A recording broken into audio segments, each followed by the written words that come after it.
Hi guys, here I am. I'm back on the YouTube. I took a break and I tried to work on my project. And so now that I'm taking a break from my project, let's talk about this book here. We are on chapter 8 of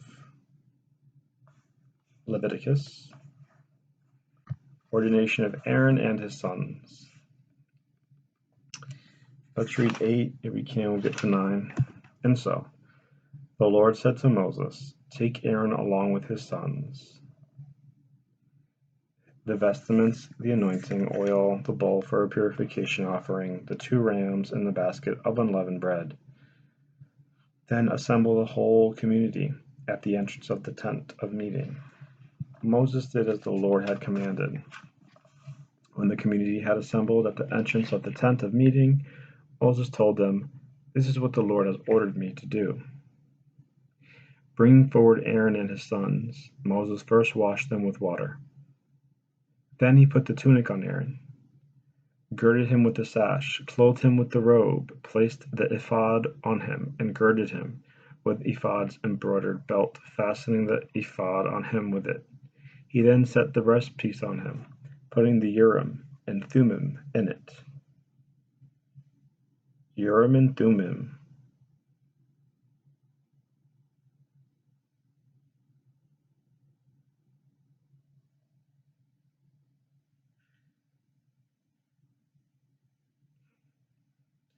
Urim and Thummim are like some ancient dice that people would roll to render a decision for a court case, in cases where a verdict wasn't to be made by people. Okay.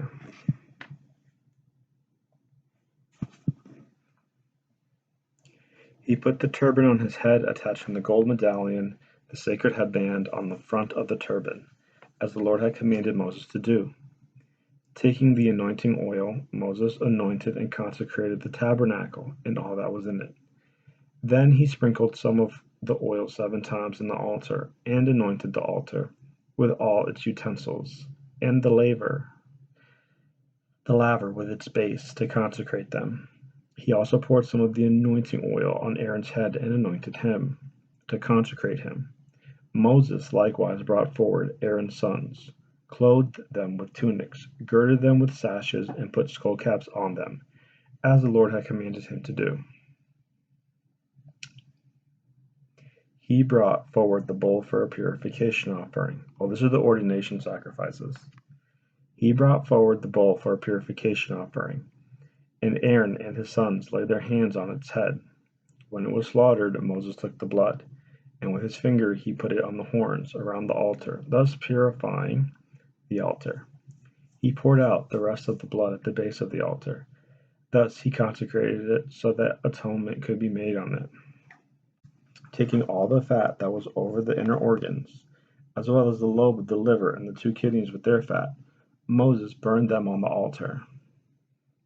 The bull, however, with its hide and flesh and dung, he burned in the fire outside the camp, as the Lord had commanded Moses to do. He next brought forward the rams of the burnt offering, and Aaron and his son laid their hands on its head. When it was slaughtered, Moses splashed the blood on all sides of the altar. After the ram was cut up into pieces, Moses burned the head, the cut up pieces in the suet. After the inner organs and the shanks were washed with water, Moses burned these remaining parts of the ram on the altar. It was a burnt offering for a sweet aroma, in oblation to the Lord, as the Lord had commanded Moses. Then he brought forward the second ram, the ordination ram, and Aaron and his sons laid their hands on its head.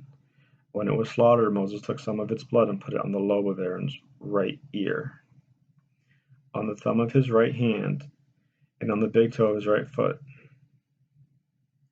Moses and the sons of Aaron also come forward and put some of the blood on the lobes of their right ears, on the thumbs of their right hands, and on the big toes of their right feet.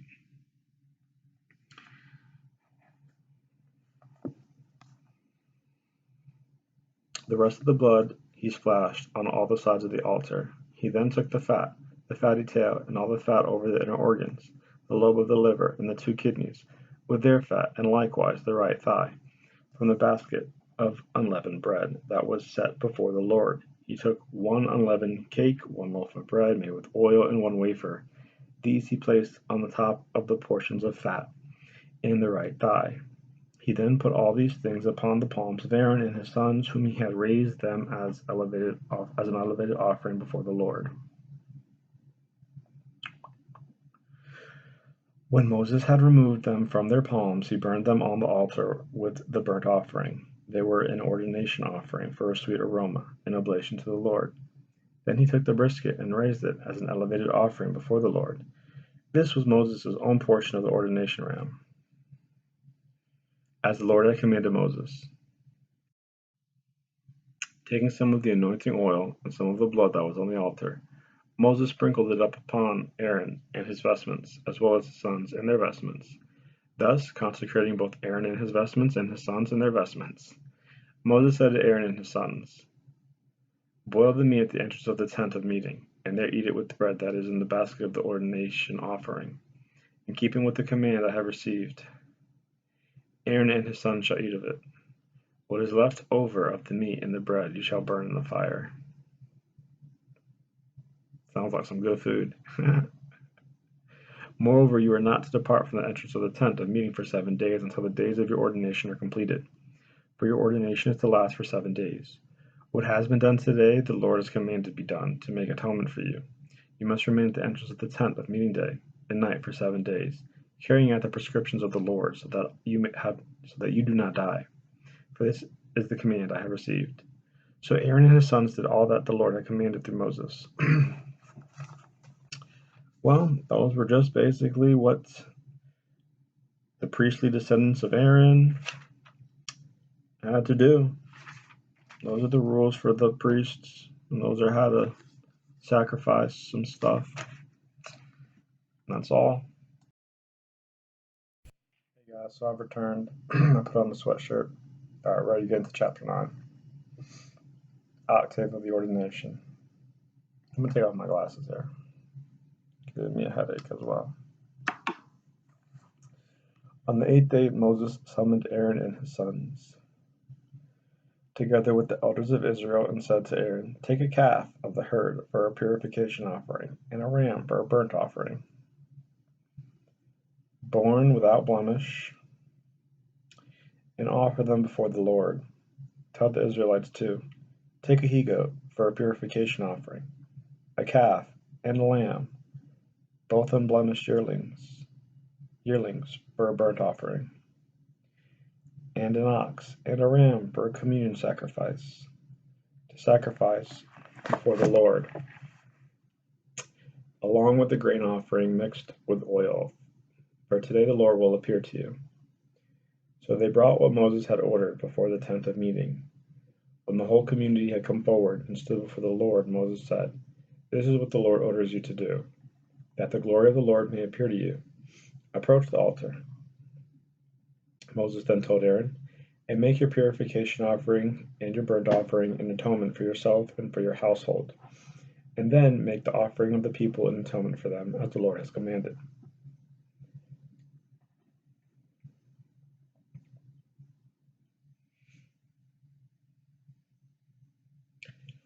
Approaching the altar, Aaron first slaughtered the calf of the purification offering that was his own offering. When his sons presented the blood to him, he dipped his finger in the blood and put it on the horns of the altar. The rest of the blood he poured out at the base of the altar.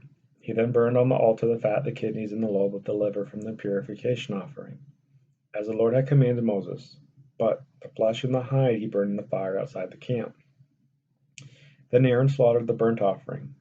When his sons brought him the blood, he splashed it on all sides of the altar. They then brought him the pieces and the head of the burnt offering, and he burned them on the altar. Having washed the inner organs and the shanks, he burned these also with the burnt offerings on the altar. Then he had the people's offerings brought. Taking the goat that was for the people's purification offering, he slaughtered it, and offered it as a purification offering as before. Then he brought forward the burnt offering and offered it according to the procedure.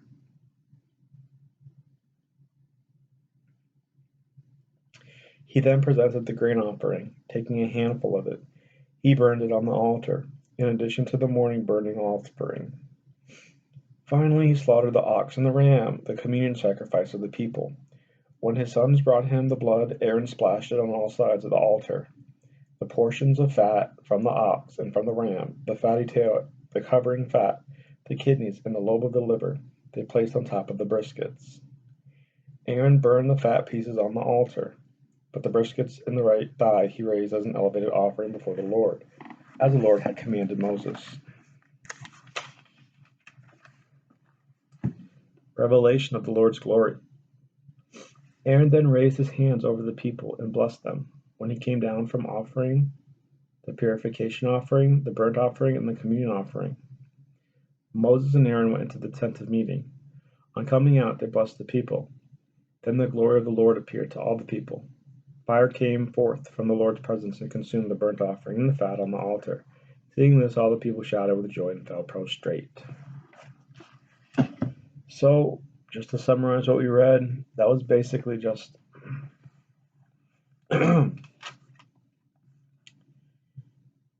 detailing offering taking place by Aaron and the community. That's it, not much else. Alright, so let's go ahead and read chapter 10. It's really short.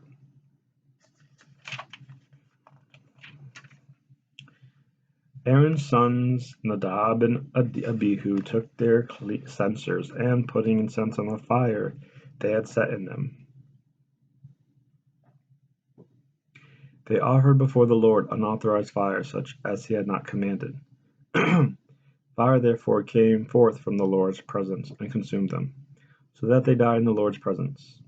Moses then said to Aaron, "This is as the Lord said, through those near to me I will be sanctified. In the sight of all the people I will obtain glory." But Aaron said nothing. Then Moses summoned Mishael.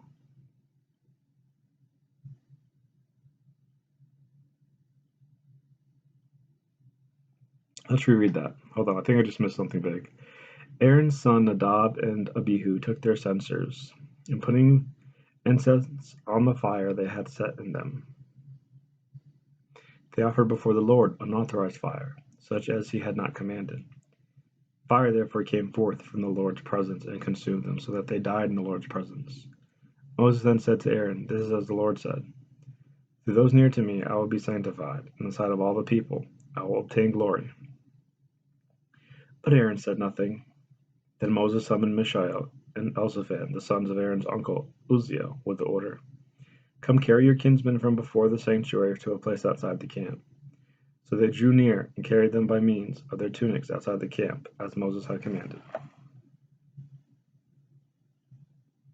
So that's unfortunate, because we read earlier about Nadab and Abihu, and it may not have been you and me. It may have actually been me and my mother. I think just yesterday we were reading about it.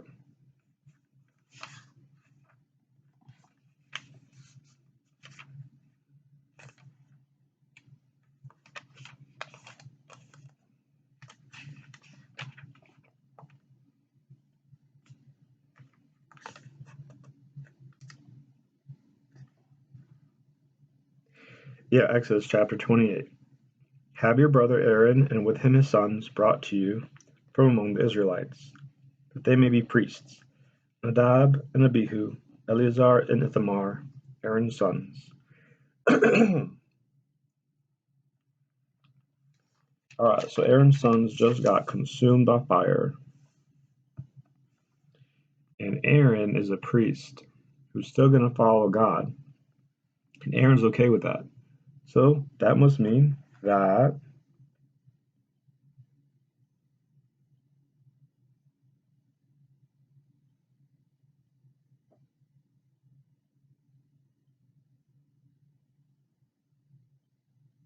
Aaron's a real good follower of God.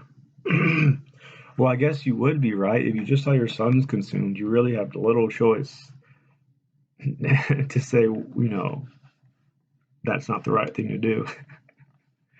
So I guess if I saw my sons consumed, I'll be like my mom and father. But if God consumed them, then I wouldn't be as mad as I would be understanding that, okay, God exists, God is real, and He's consuming people with fire. On a side note, yes, I would be sad if my parents were consumed. Okay, now let's continue. Conduct of the priests. Moses said to Aaron and his sons, Eleazar and Ithamar, do not dishevel your hair or tear your garments, lest you die and bring God's wrath also on the whole community. While your kindred, the rest of the house of Israel, may mourn for those whom the Lord's fire has burned up, you shall not go beyond the entrance of the tent of meeting, else you shall die, for the anointing oil of the Lord is upon you. So they did as Moses told them. The Lord said to Aaron, when you are to go to the tent of meeting, you and your sons are forbidden, by a perpetual statute throughout your generations, to drink any wine or strong drink, lest you die. Well, let's reread that.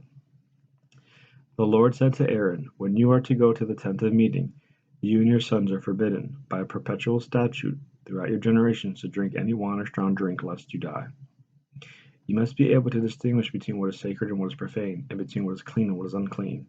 And you must be able to teach the Israelites all the statutes that the Lord has given through Moses.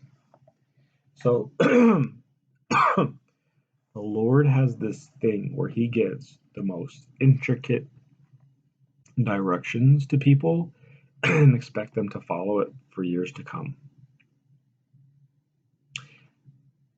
Because yesterday, me and my mom were reading Exodus, and the Lord gave Moses some really complex design structures to build the tent, talking about so much gold, cubits, wood, curtains. Like, he was an engineer, and he made Moses an engineer. I mean, by his orders. But, I think, people had to write these things down, right? Because I forget things so easily for my assignments. I forget my keys trying to get out of my car.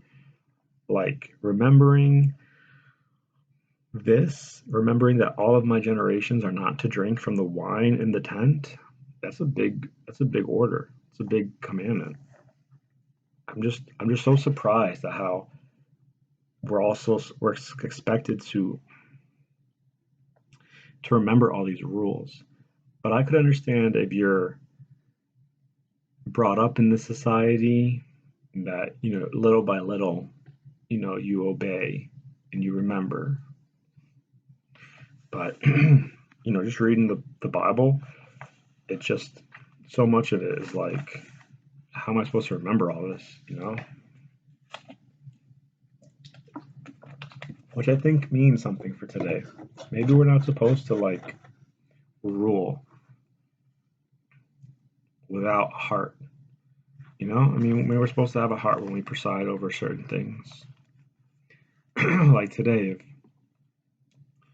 if Aaron's descendants are drinking wine, do you think they should die immediately? And how did they die? Is God going to come get them? I don't know. I don't think so. At some point, God stopped. God stopped consuming people by fire. That's an interesting thought. At some point, God stopped consuming people by fire.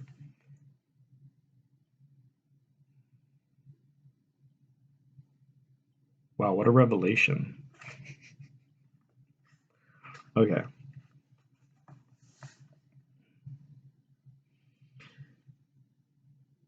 Let's go on to the eating of the priestly portions.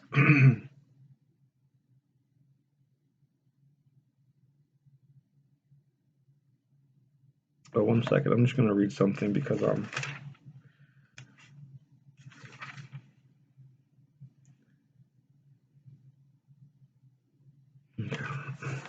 All right. Moses said to Aaron and his surviving sons, Eleazar and Ithamar, take the grain offering left over from the oblations to the Lord, and eat it beside the altar, in the form of unleavened cake, since it is most holy. You must eat it in a sacred place, because it is yours and your sons, due from the oblations to the Lord. Such is the command I have received. The brisket of the elevated offering and the leg of the contribution, however, you and your sons and daughters may eat in a clean place, for these have been assigned to you and your children as your due from the communion sacrifices of the Israelites. The leg of the contribution and the brisket of the elevated offering shall be brought in with the oblations of fat to be raised as an elevated offering before the Lord.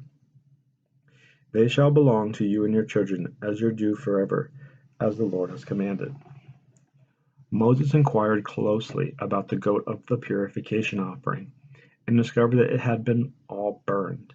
So he was angry with the surviving sons of Aaron, Eleazar, and Ithamar, and said, "Why did you not eat the purification offering in the sacred place, since it is most holy? It has been given to you that you might remove the guilt of the community and make atonement for them before the Lord.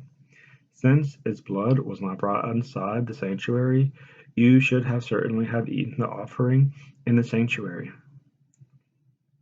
as I was commanded." Aaron answered Moses, "Even though they presented their purification offering and burnt offerings before the Lord today, still this misfortune has befallen me. Had I then eaten of the purification offering today, would it have been pleasing to the Lord?" On hearing this, Moses was satisfied.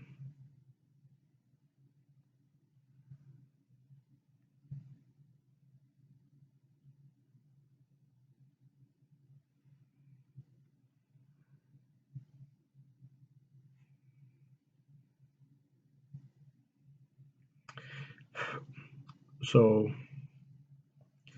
Moses was disappointed at Aaron for, I think, not eating something.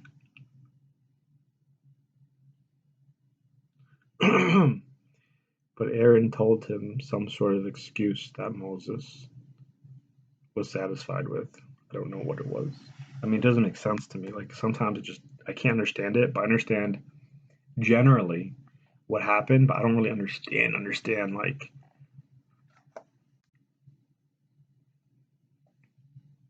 Moses. Like, look, if I tell my mom, "I'm sorry, Mom, I didn't do the dishes because," let's say,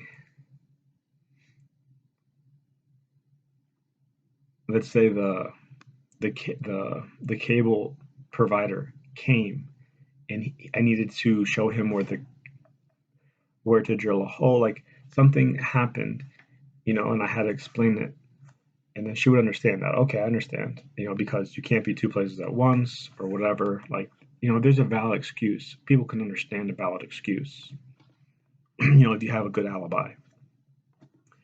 Here, I don't understand the excuse. It's over my head.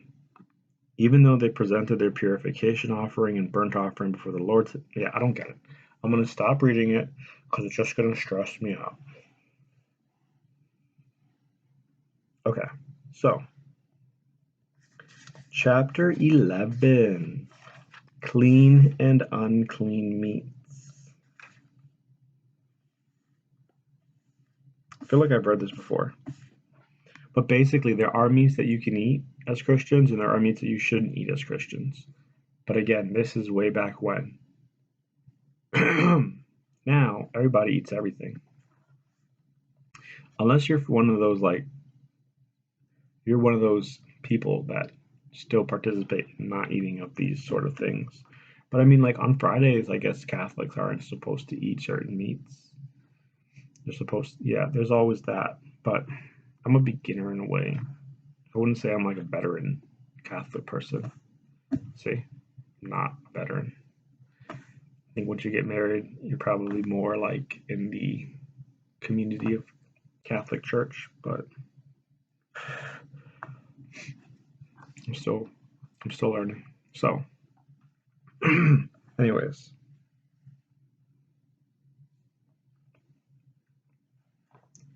let's read chapter 11 and then let's take a break. Clean and unclean meats. The Lord said to Moses and Aaron, "Speak to the Israelites and tell them, of all land animals, these are the ones you may eat. Any animal that has hoofs you may eat, provided it is cloven-footed and chews the cud. But you shall not eat any of the following from among those that only chew the cud or only have hooves: the camel, which indeed chews the cud, but does not have hooves, and is therefore unclean for you; the rock hyrax,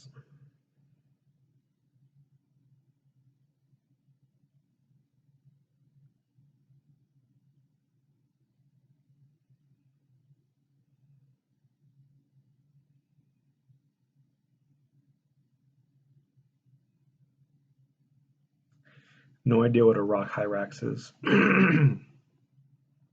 Let those things chew the cud, but does not have hooves, and is therefore unclean for you.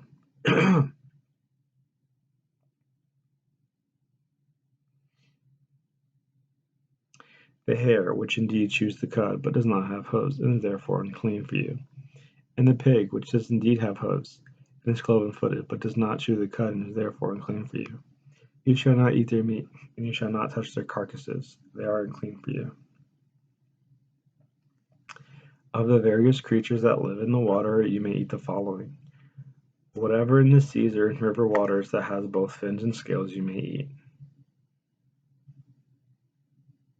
But of the creatures that swarm in the water, or of animals that otherwise live in the water, whether in the sea or in the rivers, all those that lack either fins or scales are loathsome for you, and shall always be loathsome for you.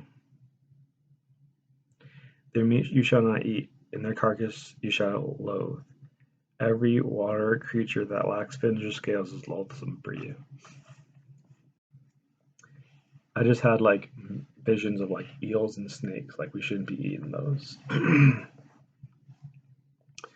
Of the birds, these you shall loathe, they shall not be eaten, they are loathsome: the griffin vulture, the bearded vulture, the black vulture, the kite, the various species of falcons, the various species of crows, the eagle owl, the kestrel, the long-eared owl, the various species of hawks, the little owl, the cormorant, the screech owl, the barn owl, the horned owl, the osprey, the stork, the various species of herons, the hoopoe, and the bat.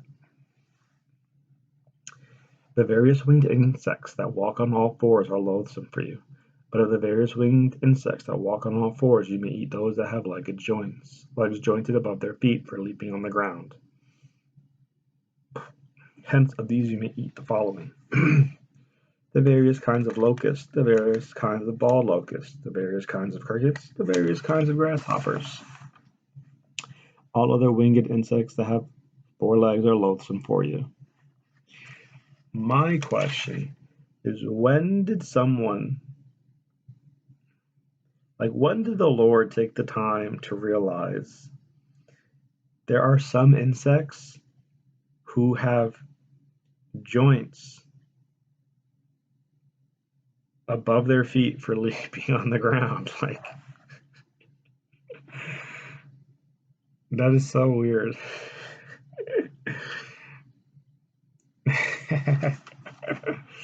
Okay. You become unclean by the following: anyone who touches their carcasses shall be unclean until evening, and anyone who carries any part of their carcasses shall wash his garments and be unclean until evening. By all hoofed animals that are not cloven-footed or do not chew the cud, they are unclean for you. Anyone who touches them becomes unclean. Also by the various quadrupeds that walk on paws, they are unclean for you. Anyone who touches their carcasses shall be unclean until evening, and anyone who carries their carcasses shall wash his garments and be unclean until evening. They are unclean for you. Of the creatures that swarm on the ground, the following are unclean for you: the rat, the mouse, the various kinds of lizards, the gecko, the spotted lizard, the agama, the skink, the chameleon. Among the various swarming creatures, those are unclean for you, or these are unclean for you. Everyone who touches them when they are dead shall be unclean until evening. Everything on which one of them falls when dead becomes unclean, including any article of wood, cloth, leather, or goat hair, any article of which use could be made. It must be immersed in water and remain unclean until evening. When it again becomes clean, should any of these creatures fall into a clay vessel, everything in it becomes unclean, and the vessel itself you must break. Any food that can be eaten, which makes contact with water, and any liquid that can be drunk, in any such vessel become unclean. Any object on which any part of the carcasses falls becomes unclean. If it is an oven or stove, this must be broken to pieces. They are unclean, and shall always be unclean to you. However, a spring or a cistern for collecting water remains clean, but whoever touches such an animal's carcass becomes unclean. If any part of their carcasses falls on any sort of grain that is to be sown, it remains unclean. It remains clean. But if the grain has become moistened, it becomes unclean to you when any part of their carcasses falls on it. When one of the animals that you could otherwise eat dies of itself, anyone who touches its carcass shall be unclean until evening. And anyone who eats any part of its carcass shall wash his garments and be unclean until evening. So also anyone who carries its carcass shall wash his garments and be unclean until evening. All the creatures that swarm on the ground are loathsome and shall not be eaten, whether it crawls on its belly, goes on all fours, or has many legs. Any creature that swarms on the earth, you shall not eat them. They are loathsome. By any swarming creature, nor defile yourself. Do not make yourselves loathsome by any swarming creature, nor defile yourselves with them, and so become unclean by them. For I, the Lord, am your God. You shall make and keep yourselves holy. Because I am holy, you shall not make yourselves unclean, then, by any swarming creature that crawls on the ground. Since I, the Lord, am the one who brought you up from the land of Egypt, and I might be your God, you shall be holy, because I am holy. This is the instruction for land animals, birds, and all the creatures that move about in the water, as well as any animal that swarms on the ground, that you may be distinguished between the clean and the unclean, and between creatures, and that they may be eaten, and those that may not be eaten. All right, awesome. So we have just read 11 chapters of of Leviticus, and I cannot read any more because I am falling asleep. Is it just me, or does the Bible put us to sleep? At any rate, it's been fun. I might come back later tonight and read some more. I'm not sure, but I think I'm going to take a nap now. Okay, guys, so, all right. Well, it's been a privilege.